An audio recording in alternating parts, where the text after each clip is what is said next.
প্রসঙ্গ এসআইআর, রোহিঙ্গা আর বাংলাদেশি মুসলমান অনুপ্রবেশকারী কোথায় গেল কোথায়, এই শিরোনামে আজকে আমাদের বিশেষ প্রতিবেদন।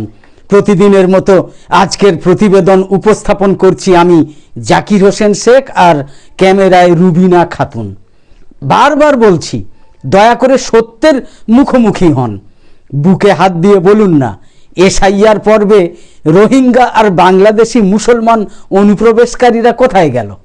বলুন না, সত্যটা স্বীকার করতে অসুবিধে কোথায় সেটাই না হয় বলুন।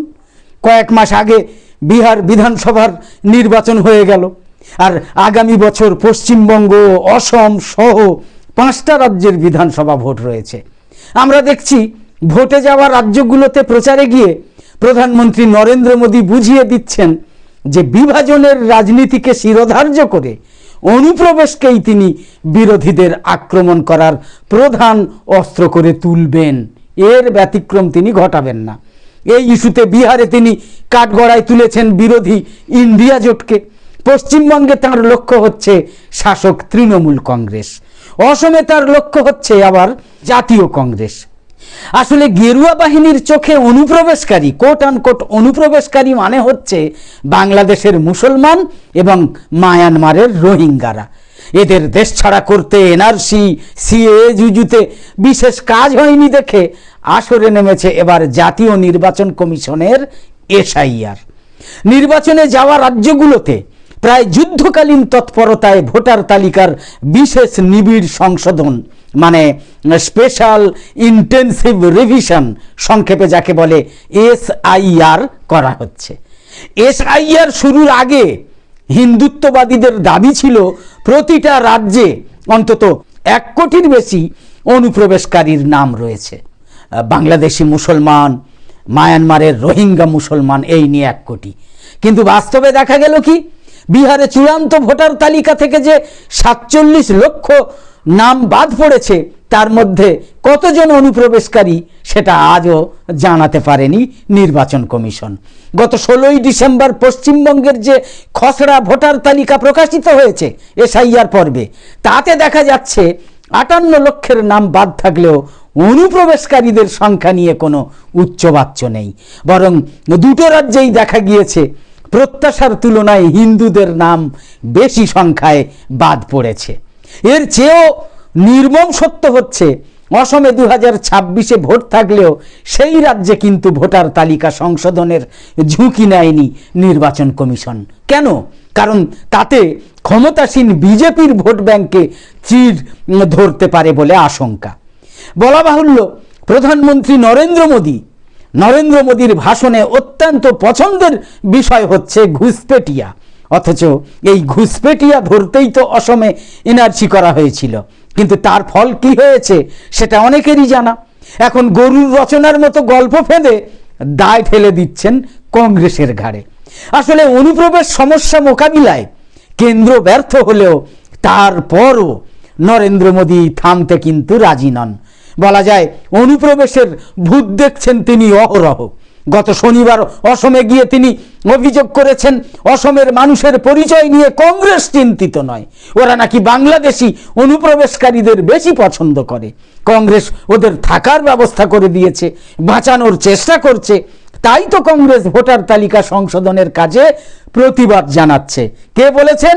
প্রধানমন্ত্রী নরেন্দ্র মোদীর এই অভিযোগ যতটা রাজনৈতিক ততটা কিন্তু আদৌ সত্য নয়। প্রথমত 1947 সালে দেশভাগ এবং 1971 সালে স্বাধীন বাংলাদেশ রাষ্ট্র তৈরি হওয়ার পর পড়শি ওই দেশ থেকে অসম, পশ্চিমবঙ্গ সহ সীমান্তবর্তী রাজ্যগুলোতে বহু বহু বহু মানুষ এসেছেন। এরা সকলেই উদ্বাস্তু, কিন্তু কোনো মতেই অনুপ্রবেশকারী নয়। দ্বিতীয়ত, ভারত বাংলাদেশ দীর্ঘ সীমান্তের একটা বড় অংশে কাঁটাতারের বেড়া না থাকা এবং কেন্দ্রীয় স্বরাষ্ট্র মন্ত্রকের অধীন বিএসএফ কার্যত চোখ বুজে থাকায় গত কয়েক দশকে অনুপ্রবেশও সামান্য হলেও ঘটেছে। তো এর দায় গত 1 দশক ক্ষমতায় থাকা মোদী সরকারও তো অস্বীকার করতে পারে না। তৃতীয়ত, ওপার বাংলা থেকে যারা এদেশে এসেছেন তাদের বেশিরভাগ অংশই হচ্ছে কিন্তু হিন্দু। যাদের বিভাজনের রাজনীতি মেনে নাগরিকত্ব দিতে চায় মোদী সরকার। সেই জন্যেই সিএ তৈরি হয়েছে, সিএ আইন হয়েছে। চতুর্থত, অনুপ্রবেশকারীরা কি করে পাসপোর্ট, আধার কার্ড, ভোটার কার্ড ইত্যাদি পায় তার দায়িত্ব অস্বীকার করতে পারে না কেন্দ্রীয় সরকার। স্বরাষ্ট্রমন্ত্রী অমিত শাহ, প্রধানমন্ত্রী নরেন্দ্র মোদী তার দায়িত্ব অস্বীকার করতে পারেন না। পঞ্চমত, অসমে 2019-এ সমীক্ষা করে যে 19 লক্ষ নাম এনআরসি তালিকা থেকে বাদ দেওয়া হয়েছে তার মধ্যে প্রায় 14 লক্ষই কিন্তু হিন্দু। মুসলমানের সংখ্যা তো 3 লক্ষের বেশি নয়। সুতরাং রাজনীতির ঊর্ধ্বে উঠে সত্যের অবতারণা করলে মোদী অনুপ্রবেশকারীদের জন্য জনবিন্যাস পরিবর্তন হয়ে যাচ্ছে বলে অভিযোগ করতে পারতেনই না। নরেন্দ্র মোদীর আরও একটা অভিযোগ হচ্ছে, স্বাধীনতার আগে ব্রিটিশ এবং মুসলিম লীগের সঙ্গে হাত মিলিয়ে অসমকে পাকিস্তানের হাতে তুলে দিতে ষড়যন্ত্র করেছিল নাকি কংগ্রেস, জাতীয় কংগ্রেস, জওহরলাল নেহরুর কংগ্রেস, ইন্দিরা গান্ধীর কংগ্রেস।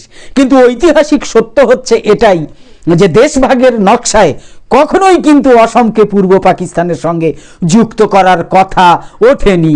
ইতিহাস সাক্ষী দিচ্ছে ওঠেইনি, তারপরেও কথা বলা হয়। বাস্তবতা হচ্ছে কি জানেন? বাস্তবতা হচ্ছে তখন অসমের অন্তর্ভুক্ত ছিল মুসলিম অধ্যুষিত সিলেট জেলা, যেটা এখন বাংলাদেশে। এই জেলা ভারত না পাকিস্তান কোন দিকে থাকবে সেটা নিয়ে গণভোট হয়েছিল। বেশিরভাগ ভোট পাকিস্তানের পক্ষে পড়ায় সিলেট চলে যায় পাকিস্তানের অংশে, যা এখন বাংলাদেশের মানচিত্রে রয়েছে। বরং কংগ্রেস সেই সময় বাধা হয়ে দাঁড়ানোয় করিমগঞ্জ মহকুমা, অসমের করিমগঞ্জ মহকুমা অসমের সঙ্গে থেকে যায়, অসমের সঙ্গে যুক্ত থেকে যায়। আর এই সত্য জানার জন্য তো রকেট বিজ্ঞান জানার প্রয়োজন নেই, সেটা উইকিপিডিয়া দেখলেই সহজভাবে, যেটা এখন সকলে দেখে, সেই উইকিপিডিয়া দেখলেই জানা যায়। কিন্তু দুর্ভাগ্যের কথা হলো প্রধানমন্ত্রী সেই সামান্য অনুশীলন না করেই একটা বিকৃত ইতিহাস প্রচারে মেতে উঠেছেন। অন্যথায় বলা চলে যে তার পরামর্শদাতারাও তাকে সঠিক তথ্য পরিবেশন করেননি বা করছেন না। ঘটনা যাই হোক, এখন প্রশ্ন হলো অনুপ্রবেশকে ইস্যু করে প্রধানমন্ত্রী কি সফল হবেন? বিহারের ভোটে অনুপ্রবেশ কোনো রকম দাগ কাটতে পারেনি, এটা আমরা দেখেছি, এটা প্রমাণিত সত্য। পশ্চিমবঙ্গে অনুপ্রবেশ ইস্যু ভোটে যে তার নির্ণায়ক হওয়ার সম্ভাবনা একদমই নেই, সেটা 16ই ডিসেম্বর SIR এর খসড়া তালিকার চেহারা দেখেই মনে করছেন খোদ বঙ্গ বিজেপির নেতাদেরও একাংশ। অসমেও এর ব্যতিক্রম হবে বলে মনে হয় না। এই বাস্তব পরিস্থিতিটা মোদী এবং তার বাহিনী যত তাড়াতাড়ি বুঝবেন ততই কিন্তু বিজেপির জন্য মঙ্গল হবে বলে মত দিচ্ছেন বিশেষজ্ঞরা, বিশ্লেষকরা। একদম শেষে বলি, আমাদের আজকের এই ভিডিওর বিষয়বস্তু ভালো লেগে থাকলে ইউটিউবে নোটিফিকেশান পেতে সাবস্ক্রাইব করে পাশের বেল আইকন অন করে রাখুন। আর ফেসবুকে ফলো করে আমাদের আরও নতুন নতুন ভিডিও বানাতে এবং লাইভ সম্প্রচারে উৎসাহিত করতে লাইক, কমেন্ট এবং বেশি বেশি শেয়ার করে সঙ্গে থাকুন। তো আপাতত শেষ করছি। কামনা করি সকলে সবসময় খুব ভালো থাকুন, সুস্থ থাকুন এবং অবশ্যই সাবধানে থাকুন। ধন্যবাদ।